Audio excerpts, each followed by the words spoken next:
Hello guys, welcome back to Kewal PCS. ये photo आपने देखी होगी। जो भी ईडीओ एग्जाम की तैयारी कर रहे हैं उसके लिए काफी इंपॉर्टेंट फोटो है ये, क्योंकि यहाँ एक इंटरव्यू हुआ था। एंड ये है कौन? ये है एग्जाम कंट्रोलर ऑफ बीपीएससी। इनका इंटरव्यू आया था एंड उन्होंने कुछ इंपॉर्टेंट इनपुट्स दिए हैं ईडीओ एग्जाम को लेकर के। ठीक है, अब इस इनपुट के बाद भी अगर आप सीरियस नहीं हो रहे हो तो कहीं कुछ दिक्कत है। तो फिर आप बोल नहीं सकते हो कि एग्जाम खत्म होने के बाद कि मैंने मेहनत करा था एंड मेरा एग्जाम नहीं हुआ। ये बोलने के लिए भी आपको एक लेवल ऑफ मेहनत करना पड़ेगा कि एग्जाम पे मेहनत तो करा था। ऐसे ही नहीं बोल सकते ना आके आखिरी 20 दिन पढ़ाई करी उसको मेहनत मान ली। ये मेहनत नहीं है, ये तो मजबूरी है कि पैसे भरे हैं तो 20 दिन पढ़ाई करनी पड़ेगी। अभी से 50-60 दिन है ना, उतनी अगर आप कर लो ना तो मतलब बहुत आगे निकल जाओगे। एग्जाम भी क्लियर हो सकता है। एंड ये एग्जाम कितना मतलब इजी अपॉर्चुनिटी है ये भी मैं बताऊंगा आपको इस वीडियो में, कि जनवरी में अगर आप एग्जाम दे रहे हो एंड आपको मार्च में फाइनल हो जाए आपकी नौकरी, इससे इजी क्या एग्जाम होगा आपके लिए। ये खुद कह रहे हैं, जो एग्जाम कंट्रोलर खुद कह रहे हैं, हम मार्च तक रिजल्ट देने का सोच रहे हैं। आप जो कह रहे हो ना सर 2026 साल में नौकरी लेकर जाना है, साल क्या फर्स्ट क्वार्टर में आप नौकरी लेके जा सकते हो मार्च में। इतना इजी है। अगर इससे भी मोटिवेशन नहीं आ रही तो आई डोंट नो आपको किससे मोटिवेशन आएगी। ठीक है, अब देख लेते हैं कि इसमें क्या क्या बातें करी गई एग्जाम को लेकर के इस इंटरव्यू में। बट उसके पहले जो है ना, काफी हमारे यूट्यूब पे स्टूडेंट्स हैं जो कि कह रहे थे कि सर कुछ जो बैच चल रहा है वो तो ठीक है, बट जो बैच में नहीं है उनके लिए भी कुछ होना चाहिए जिससे वो भी अपनी तैयारी कर सकें। तो ये चीज़ हमने 71st बीपीएससी के लिए कुछ वन शॉट वीडियोस बनाए थे एंड कुछ करंट अफेयर्स थे जो भी रिकॉल हमने किया था ना, उसका हमने एक प्लेलिस्ट बना दिया है। आप उसको जाओ, गो थ्रू करो उसको, 1.5x 2x में करके एक दो बार देखो, आप चीज़ें रिकॉल करने की कोशिश करो उससे। अगर वो रिकॉलिंग आपकी सही हो जाती है तो फिर आपका सिलेबस उसी हिसाब से कंप्लीट होता चलेगा।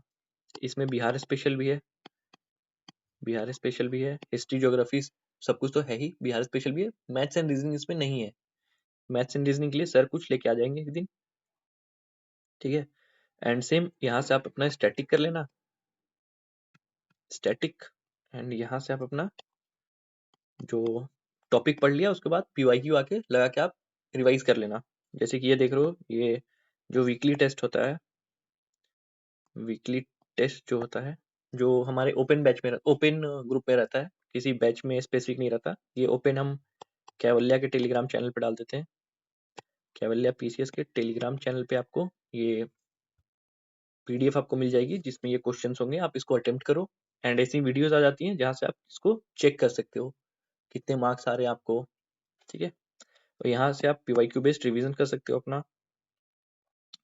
ठीक है, चलो नेक्स्ट चीज है कि जो मीटिंग थी उसमें क्या क्या कहा गया। पहली चीज मीटिंग में बताएगी कि 9,80,000 फॉर्म हैं। तो कंपटीशन 9,80,000 का नहीं है। हमने भी देखा कल जो हमने सेशन किया था उसमें 30-35 बंदे थे मैक्सिमम, जो कि हमारे बैच वाले ही थे। ठीक है, तो अगर हम 100-150 बंदों में से 30-35 ही आ रहे हैं तो कंपटीशन तो मतलब 50% से भी कम है। तो इसका मतलब अगर आप जोर लगाओगे तो हो जाएगा। लोग अभी भी सीरियस नहीं है, और जो सीरियस नहीं है वो काफी लोग एग्जाम स्किप कर देंगे। तो 9,80,000 का 9,80,000 का कंपटीशन नहीं, वो जो एक रेशियो निकाल के दिखा रहा है ना कोई, 1,096 या कुछ बंदों में से एक बंदा सिलेक्ट होगा, नहीं भाई, सीरियस जितने बंदे हैं ना उनमें कम ही है। और कंपटीशन भी असल उन्हीं में है, सिलेक्शन भी वही लेके जाएंगे। ऐसा कोई बंदा नहीं होगा जो मतलब 20 दिन पढ़ के सिलेक्शन लेके जाएगा। जो अभी पढ़ाई कर रहे हैं, जो मेहनत कर रहे हैं, सिलेक्शन वही लेके जाएंगे। ये तो बता दिया हमने, 9,80,000 फॉर्म भरा है एंड जो कि बीपीएससी का आज तक का सबसे ज्यादा फॉर्म है। लास्ट 6 लाख फॉर्म टीआरई में भरा गया था जो कि हाईएस्ट था। And till date 980 is highest in BPSC any exam. Exam 15 जनवरी के बाद होगा, इन्होंने स्पेसिफाई किया है। एंड इस पे जो लास्ट डिसीजन है वो फर्स्ट वीक ऑफ दिसंबर में एक मीटिंग है बीपीएससी की, उसमें सारी चीजें ज्यादा क्लियर की जाएंगी इस एग्जाम को लेकर के। बट 15 के बाद ही एग्जाम, अगर ये 15 के बाद है तो 18 के भी बाद ही मान के चलो, क्योंकि 18 को अपना बिहार एसआई बिहार दरोगा का एग्जाम है। तो आप लास्ट क्वार्टर में मान के चलो, मतलब मेरे को लग रहा है 22-24 से लेकर के 30 तक कभी लेंगे ये जनवरी में, बट ये इन्होंने स्पेसिफाई किया कि एग्जाम हम जनवरी में ही लेंगे, ठीक है। तो मतलब जनवरी मान के चलो, अब ये छोड़ दो कि एग्जाम का डेट बढ़ेगा नहीं बढ़ेगा, इसको सोचना छोड़ दो, दिमाग से निकाल दो। इन्होंने एकदम एक्सप्लिसिटली कहा है कि एग्जाम हम जनवरी में ही लेंगे, रिजल्ट हम मार्च तक दे देंगे। ये दोनों चीजें इन्होंने काफी क्लियरली कही हैं। इसके अलावा all 3 papers will be conducted on same day, ये भी इन्होंने बताया कि तीनों पेपर सेम दिन पे ही होगा। मतलब आपको एक दिन में 6 घंटे पेपर देना है, तो अपने माइंड को इस तरह से ट्रेन करना है आपने अपने कि 6 घंटे आप पेपर दे पाओ, आप वो कोलैप्स ना करो उस प्रेशर में, ठीक है। तो कम से कम 2-3 सिमुलेटर आप लगा के जाना। जो हमारा टेस्ट सीरीज है उसमें हमने जो 2 सिमुलेटर रखे थे, जिसमें हमने पहले तो 2 ही पेपर रखे थे, दोनों क्वालिफाइंग पेपर थे, बट अब उसमें भी ऐड कर दिया जाएगा टाइम बाउंड मैनर में, 6 घंटे आपको उसी टाइप से टेस्ट देना है, ठीक है। तो ये 2 सिमुलेटर में भी वो चेंजेस है, वो भी आप नोट कर लेना। एग्जामिनेशंस ये भी है, एग्जामिनेशन एक दिन नहीं होगा। बीपीएससी ने किसी भी तरह नॉर्मलाइजेशन को लेके आने का एक मतलब उनको मौका मिल गया नॉर्मलाइजेशन लाने का। तो ठीक है, 9,80,000 पॉसिबल भी नहीं है, वो 9,80,000 अगर एक दिन लेने जाएंगे तो एक चीज है कि रकस बहुत हो जाएगा, आपको भी तकलीफ होगी। इसके लिए अब आप कुछ बोल नहीं सकते हो कि बीपीएससी की गलती है। 9,80,000 के लिए उनको अरेंजमेंट तो करना पड़ेगा ना सबका। आप जाओ एग्जाम देने, ना जाओ आपकी मर्जी है, बट उनको अरेंजमेंट तो हर एक बंदे का करना है। तो 9,80,000 पॉसिबल ही नहीं है, तो वो 2 या 3 दिन तो लेंगे एग्जाम। तो ये मान के चलो अगर ये 2 दिन भी होता है तो नॉर्मलाइजेशन आ गया आप में। एंड नेगेटिव मार्किंग, इस पे काफी ये था कि क्या है नहीं है, कुछ क्लैरिटी नहीं थी। तो एट लास्ट इस पे क्लैरिटी उन्होंने उन्होंने खुद से ही मीटिंग में बताया कि मतलब ये काफी कंफ्यूजन है बच्चों में। इसका मतलब वो भी चीजों को देख रहे हैं, कहाँ कंफ्यूजन है, वो यूट्यूब से लेकर के क्वेरी बॉक्स से लेकर के हर चीज वो भी देख रहे हैं। इसका मतलब ये है, तो नेगेटिव मार्किंग है। हमें लग रहा था ये नहीं होगा, बट उन्होंने कहा कि नेगेटिव मार्किंग है। तो हमें यही मान के चलना है कि अब लैंग्वेज को भी पहले हम 4 दिन पढ़ते हैं, अब 6 दिन पढ़ेंगे, 7 दिन पढ़ेंगे, और ये हो जाएगा क्योंकि इसका मार्क्स नहीं ऐड हो रहा है। और नेगेटिव क्यों है, तो उन्होंने बताया कि मतलब ये एग्जाम जो है ना, बस एलिमिनेशन का एग्जाम है, कितने लोगों को हम एलिमिनेट कर पाए, वरना कट ऑफ तो बहुत हाई चला जाएगा। तो ये भी एलिमिनेशन प्रोसेस जब हमने रखना ही है तो इसको भी नेगेटिव के साथ रख देते हैं। उनका यही तर्क है कि जितना मतलब मार्क्स नेगेटिव होगा, कितना एलिमिनेट ही तो हमें करना है ना। हम्म, तो लैंग्वेज पेपर के लिए भी एलिमिनेशन है। आप इसके 10 से 15 सेट भी मार लोगे ना तो आपके लिए काफी है। इतने सेट बना लोगे, 30 में कुछ 9 सवाल आपको करने हैं, 30 में 9 करने हैं एंड 70 में कुछ 21 आसपास में आपको सवाल बनाने हैं। और इतना कोई टफ होगा भी नहीं है बनाना, क्योंकि हिंदी और इंग्लिश तो हमें पता ही है थोड़ा थोड़ा, एंड प्रैक्टिस के साथ इसको हम और मजबूत कर लेंगे। एंड वन मोर थिंग, एक एक्टिव रिकॉल सेशन रखा जाता है, जहाँ पे आप या फिर उसको आप ओरल टेस्ट बोल सकते हो, जो हम अपने स्कूल में दिया करते थे ना ओरल टेस्ट, वही रखा जा रहा है। कल वाला आपने यूट्यूब लाइव देखा था क्या? यूट्यूब लाइव वो उसी टेस्ट का एक पास्ट पार्ट था, जिसको हमने लाइव कर दिया था। अगर आप पार्टिसिपेट करना चाहते हो अलॉन्ग विथ आवर जो पेड बैच के मेंबर्स हैं, उसमें तो बस पेड बैच वाले ही थे, बट आप पार्टिसिपेट करना चाहते हो तो आप बता सकते हो, हम उस जूम सेशन को ओपन कर देंगे कि और भी लोग आ सकें। बट ये ट्रायल बेसिस पे होगा, अगर ज्यादा लोग आए एंड रकस क्रिएट हुआ तो हम वापस उसको क्लोज कर लेंगे, क्योंकि हम चाहते हैं वो नीट एंड क्लीन पढ़ाई हो वहाँ पे फिर कोई हंसी मजाक और समझ रहे हो ना, वो चीजें ना हो वहाँ पे।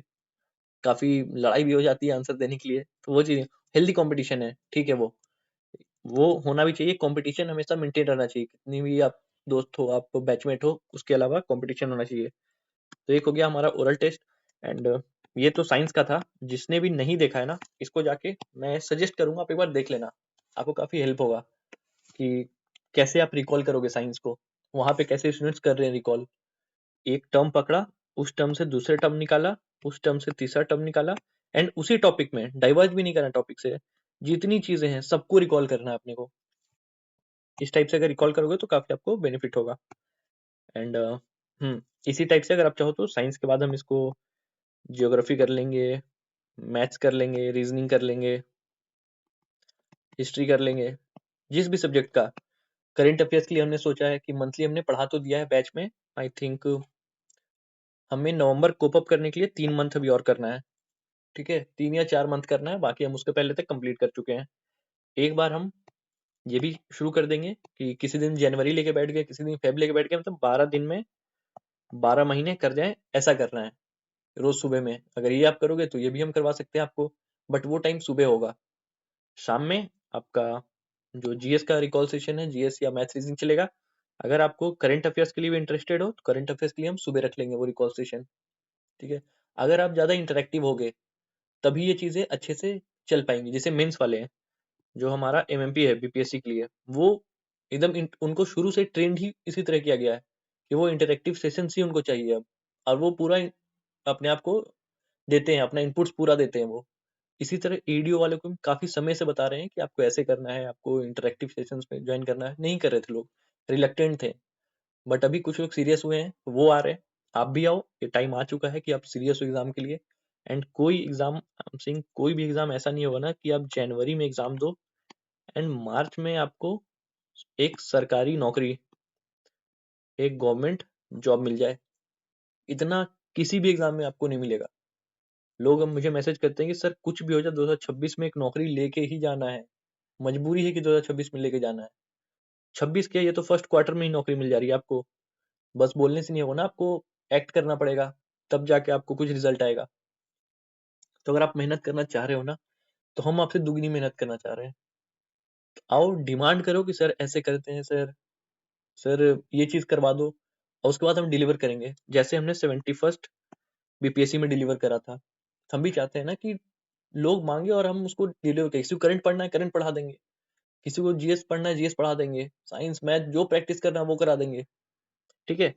तो ठीक है, आई थिंक सारी चीजें क्लियर हो गई होंगी। आप इसको भी जाके एक्सेस कर सकते हो, जो लोग बैच में नहीं है वो देख लेंगे तो उनका एक क्लैरिटी उनको मिल जाएगी, subjects wise clarity. And practice के लिए तो ये है ही।